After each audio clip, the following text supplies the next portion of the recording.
Hi നമസ്കാരം. നമ്മുടെ sports Keralam ചാനലിലേക്ക് ഒരിക്കൽ കൂടി സ്വാഗതം. നമ്മുടെ ക്രിക്കറ്റ് അപ്ഡേറ്റ് ആണ്. നമുക്കറിയാം ഇന്ന് ഇന്ത്യയും ഓസ്ട്രേലിയയും തമ്മിലുള്ള ഒന്നാം ക്രിക്കറ്റ് ടെസ്റ്റ് പെർത്തിൽ ഒപ്റ്റ് സ്റ്റേഡിയത്തിൽ ആരംഭിച്ചു.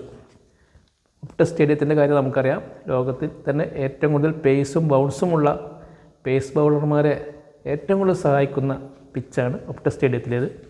അതുകൊണ്ട് തന്നെ നമുക്കറിയാം ഇന്ന് ആദ്യ ദിവസം ഇന്ത്യ 150 റൺസിന് പുറത്തായി. ഓസ്ട്രേലിയയുടെ പേസ് ബൗളിംഗ് കരുത്തിന് മുമ്പിൽ നമുക്ക് പിടിച്ചു നിൽക്കാൻ പറ്റിയില്ല. ടോപ്പ് സ്കോറായത് 41 റൺസ് എടുത്ത നിതീഷ് കുമാർ റെഡ്ഡി എന്ന അരങ്ങേറ്റക്കാരനാണ്. അതുപോലെ നമ്മുടെ വിക്കറ്റ് കീപ്പർ ഋഷഭ് പന്ത് കഴിഞ്ഞ ന്യൂസിലാൻഡ് ഇന്ത്യയിൽ പര്യടനം നടത്തിയപ്പോൾ ഉള്ള ഫോം ആവർത്തിച്ചു. 37 റൺസ് അദ്ദേഹം എടുത്തിട്ടുണ്ടായിരുന്നു. പിന്നീടുള്ള മികച്ച സ്കോർ എന്ന് പറഞ്ഞാൽ KL രാഹുലിൻ്റെ 24 റൺസായിരുന്നു. ബാക്കിയുള്ളവർക്കൊന്നും വലിയ കാര്യമായിട്ടുള്ള പങ്കൊന്നും വഹിക്കാൻ കഴിഞ്ഞിട്ടില്ല. ഓസ്ട്രേലിയ ഇന്നിങ്സ് തുടങ്ങിയപ്പോഴും ഇതുതന്നെയായിരുന്നു സ്ഥിതി. ഇന്ത്യയുടെ പേസ് ബൗളർമാർ ജസ്പ്രീത് ബുംറയും മുഹമ്മദ് സിറാജും ഹർഷിത് റാണയും കൂടെ ഓസ്ട്രേലിയ തകർത്തു. ഒരു 67 റൺസ് എടുത്തപ്പോഴേക്കും അവരുടെ 7 വിക്കറ്റ് ഉദാഹവ.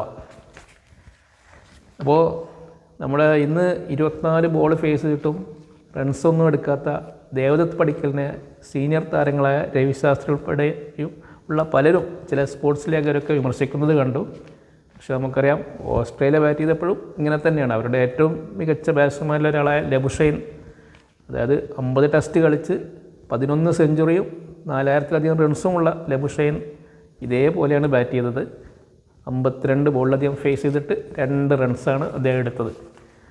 ഇതോടുകൂടി അദ്ദേഹത്തിന് ഇന്നൊരു റെക്കോർഡും കിട്ടിയിട്ടുണ്ട്, ഏറ്റവും സ്ലോ ആയി ബാറ്റ് ചെയ്ത ഓസ്ട്രേലിയക്കാരൻ എന്ന റെക്കോർഡ്.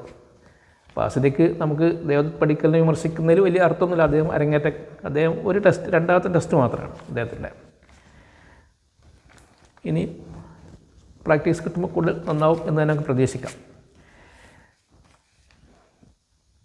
ഏതായാലും നമുക്കറിയാം ഇന്നത്തെ മത്സരത്തിൽ ജസ്പ്രീത് ബുംറയാണ് ഇന്ത്യയുടെ ക്യാപ്റ്റൻ. നമുക്കറിയാം ഈ ഒരു ഫാസ്റ്റ് ബോളർ ക്യാപ്റ്റനായി വരുന്നത് അപൂർവമാണ്.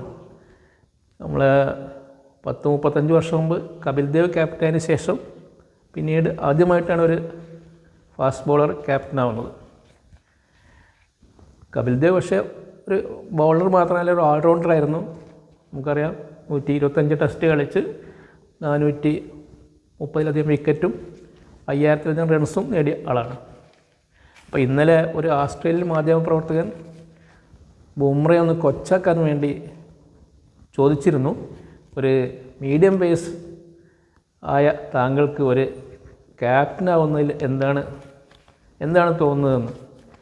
അപ്പോൾ ബുംറയുടെ മറുപടി, എന്നെ മീഡിയം പേസ് എന്ന് വിളിക്കേണ്ട, ഞാൻ 150 km/h ബൗൾ ചെയ്യുന്ന ആളാണ്, അതുകൊണ്ട് തന്നെ ഒരു ഫാസ്റ്റ് ബൗളർ ക്യാപ്റ്റൻ എന്ന് വിളിക്കുമെന്ന് പറഞ്ഞു. ഏതായാലും ആ ഓസ്ട്രേലിയൻ മാധ്യമപ്രവർത്തകന് ഒരു നല്ല മറുപടിയായിരുന്നു ഇന്നത്തെ അദ്ദേഹത്തിൻ്റെ പ്രകടനം, ഒരു ക്യാപ്റ്റൻ എന്ന നിലയിലും ഒരു ബൗളർ എന്ന നിലയിലും. കാരണം അദ്ദേഹത്തിൻ്റെ ബൗളിങ്ങിന് മുമ്പിൽ ഓസ്ട്രേലിയയിലെ ഒരു ബാറ്റ്സ്മാനും പിടിച്ചെടുക്കാൻ പറ്റിയില്ല എന്ന് നമ്മുടെ ഈ ലബുഷൈൻ്റെ പ്രകടനത്തിൽ നിന്ന് നമുക്ക് മനസ്സിലാക്കാം. ഇത്രയൊക്കെയാണ് നമ്മുടെ ഇന്നത്തെ അപ്ഡേറ്റ് ആയിട്ട് പറയാനുള്ളത്. അടുത്ത അപ്ഡേറ്റ് ആയിട്ട് വരുന്നവരെ നമസ്കാരം. Thank you.